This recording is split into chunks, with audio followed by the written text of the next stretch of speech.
¿Cuántos silencios caben en el patio de una casa andaluza al caer la tarde?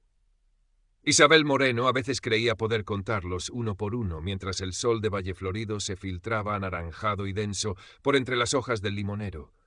Estaba sentada en una silla de Enea, frente a Mateo, que dormitaba en la suya, la cabeza ladeada, la respiración tranquila pero superficial. El aire olía a jazmín y a tierra mojada por el riego reciente. 62 años tenía ella, 10 menos que él, y en los últimos 5, desde que se encontraron en aquel taller de cerámica al que ambos acudían más por soledad que por vocación, habían construido una rutina de afectos serenos, de complicidades tejidas con miradas y medias sonrisas. Mateo había sido carpintero de los de antes, de los que conocían la veta de la madera solo con rozarla. Sus manos, ahora quietas sobre el regazo, eran grandes, marcadas por una vida de trabajo, pero siempre habían sido suaves con ella. Isabel había llegado a Valleflorido huyendo del gris de una ciudad del norte y de los escombros de un matrimonio temprano que se había deshilachado con la misma indiferencia con la que había empezado. Sin hijos de esa unión, buscaba un lugar donde echar raíces nuevas, y lo encontró en la luz cegadora de Andalucía y en la calma de Mateo. Pero la calma tenía fisuras. Desde hacía meses, la fortaleza de Mateo menguaba. Primero fue un cansancio persistente, luego la tos que se agarraba a sus pulmones como una mala hierba, y finalmente el diagnóstico que flotaba entre ellos como una niebla fría, una fibrosis pulmonar que avanzaba sin prisa, pero sin pausa. No era algo inmediato, les dijo el médico, pero sí irreversible. Y esa palabra irreversible se había instalado en la casa, agazapada en los rincones, presente en los silencios cada vez más largos. Isabel le cuidaba con una paciencia aprendida en su propia reconstrucción. Le preparaba las comidas, le recordaba las pastillas, le leía el periódico en voz alta cuando a él le fallaba la vista o el ánimo. Él lo aceptaba con una mezcla de gratitud y pudor masculino, a veces intentando hacer cosas que ya no podía, como podar el rosal trepador del patio, terminando exhausto y frustrado. Una mañana, después de una noche particularmente mala, Mateo se vistió con esfuerzo y le dijo: «Isabel, acompáñame al notario. Hay unas cosas que quiero dejar arregladas». Ella no preguntó. Intuía que tenía que ver con la casa, esa casa encalada de 2 plantas, con su patio fresco y sus azulejos antiguos, donde Mateo había nacido y vivido siempre, primero con sus padres, luego con su primera esposa y ahora con ella. Sabía que los hijos de Mateo, Javier y Elena, la consideraban el único patrimonio familiar de valor. Javier, el mayor, vivía en Sevilla. Tenía una pequeña empresa de construcción que siempre parecía al borde de la quiebra. Era un hombre adusto, de pocas palabras, que miraba a Isabel con una cortesía distante que nunca llegaba a ser cálida. Elena, casada con un funcionario y residente en un pueblo cercano, era más afable en apariencia, pero Isabel percibía en ella una corriente subterránea de queja constante, de sentirse siempre en desventaja. Las visitas de ambos se habían espaciado desde que Isabel vivía allí, y ahora, con la enfermedad de Mateo, eran más frecuentes, pero cargadas de una tensión apenas disimulada. Llegaban con bolsas de fruta o dulces, preguntaban por la salud del padre con el tono justo de preocupación filial, pero sus ojos recorrían la casa, evaluando, calculando. En la notaría, Mateo firmó unos papeles con mano temblorosa. Al salir bajo el sol ya alto de la mañana, le cogió la mano a Isabel. «Quiero que estés segura aquí, Isabel, que esta casa te cuide cuando yo no esté». Ella sintió, sintiendo un nudo en la garganta. No sabía los detalles exactos de lo firmado, un usufructo vitalicio, quizás la propiedad plena, pero comprendió la intención de Mateo, y con ella la tormenta que se avecinaba. Los meses siguientes fueron un lento descenso. Mateo pasaba cada vez más tiempo en la cama o en el sillón del patio, mirando las sombras alargarse. Isabel se convirtió en su sombra, su enfermera, su confidente. Le hablaba de cosas sencillas, del precio de los tomates en el mercado, de la nueva camada de gatitos de la vecina, Ana, una mujer viuda y sensata que se había convertido en su única amiga íntima en el pueblo. Ana pasaba a veces a tomar café, trayendo un bizcocho o simplemente compañía silenciosa, entendiendo sin necesidad de palabras la carga que Isabel llevaba. Las visitas de Javier y Elena se volvieron más tensas. Ya no disimulaban tanto su interés por el futuro.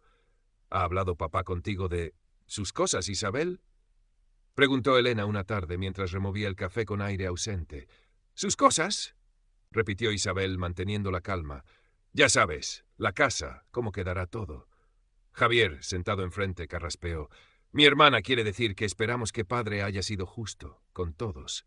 La palabra justo quedó flotando en el aire cargado del salón. Isabel sintió una punzada de frío.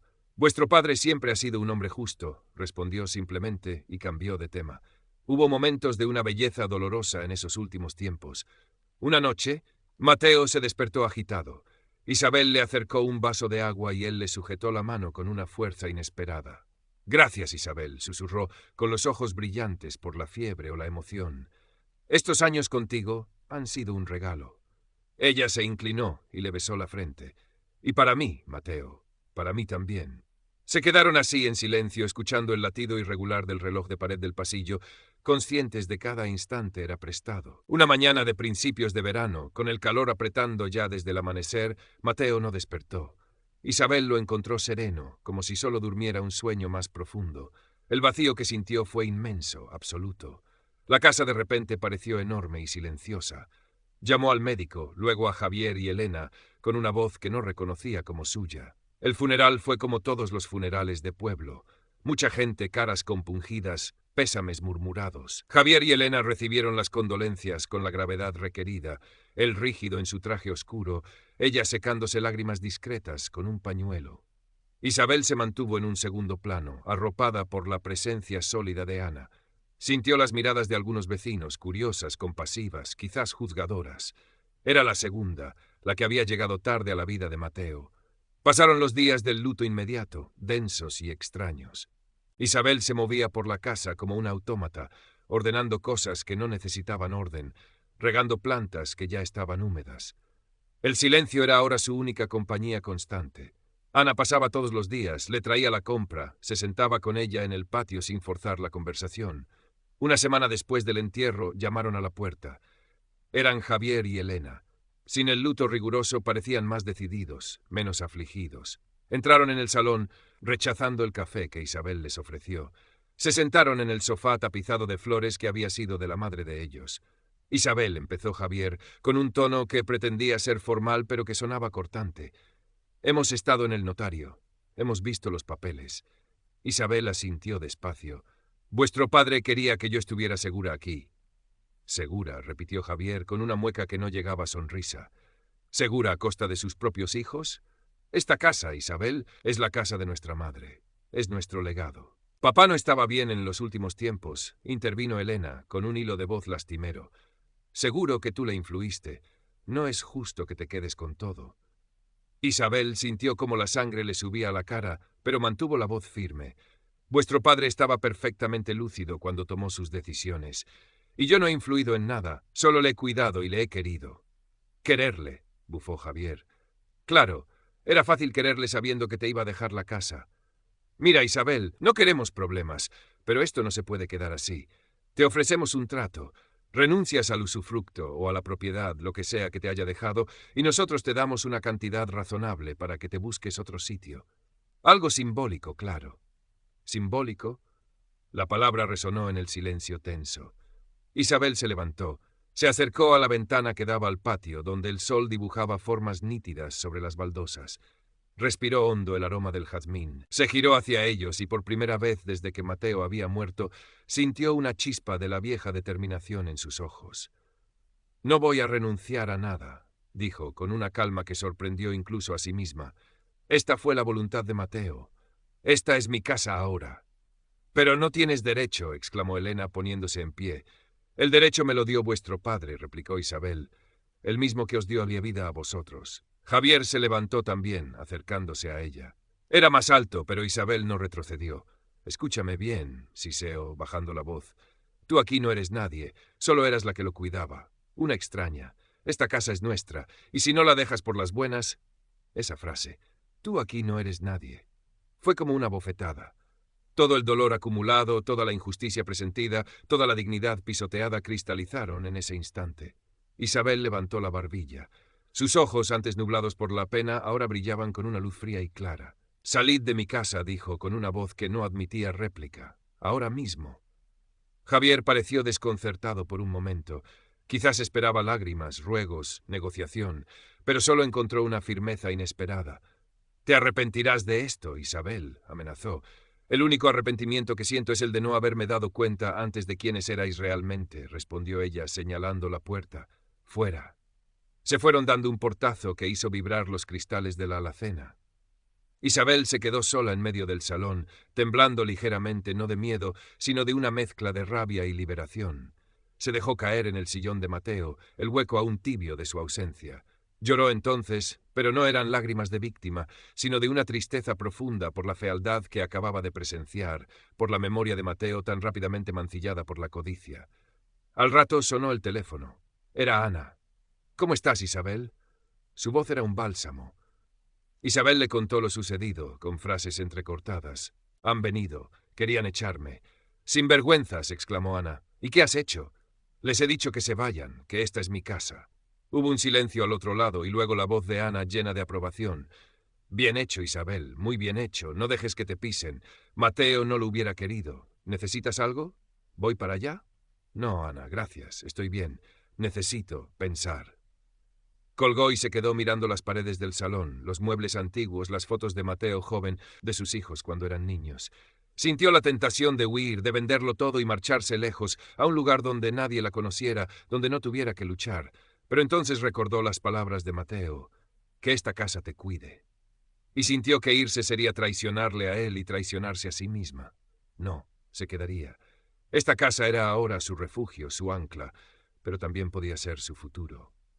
Miró hacia el fondo del patio, donde había un pequeño cobertizo, antiguo taller de Mateo, lleno de herramientas viejas, maderas olvidadas y polvo acumulado. Una idea empezó a tomar forma en su mente, una idea pequeña pero persistente. Al día siguiente, después de una noche de sueño intranquilo pero reparador, Isabel se levantó con una nueva resolución. Desayunó en el patio, sintiendo el sol en la cara. Luego se puso ropa de trabajo, unos vaqueros viejos y una camisa remangada. Cogió una escoba y se dirigió al cobertizo. Abrió la puerta de madera que chirrió sobre sus goznes oxidados. El interior olía a cerrado, a polvo y a madera vieja. La luz entraba a duras penas por una ventanuca sucia. Había bancos de trabajo cubiertos de serrín petrificado, herramientas colgadas en las paredes, retales de proyectos inacabados. Era el santuario de Mateo, un lugar que ella apenas había pisado. Isabel apoyó la escoba y se quedó quieta en el umbral. Miró a su alrededor, no con la tristeza del recuerdo, sino con la mirada práctica de quien evalúa un espacio. Era pequeño, pero suficiente. Aquí podría empezar. No sabía exactamente qué haría. Quizás volver a la cerámica que la unió a Mateo, o aprender a restaurar los pequeños muebles que tanto le gustaban, o simplemente crear un espacio luminoso y tranquilo donde leer y coser. No importaba el qué, sino el acto de transformar, de hacer suyo ese rincón, de insuflarle nueva vida como intentaría hacer con la suya propia. Abrió la ventanuca, dejando que entrara un chorro de luz y aire fresco que levantó una nube de polvo danzante. Cogió la escoba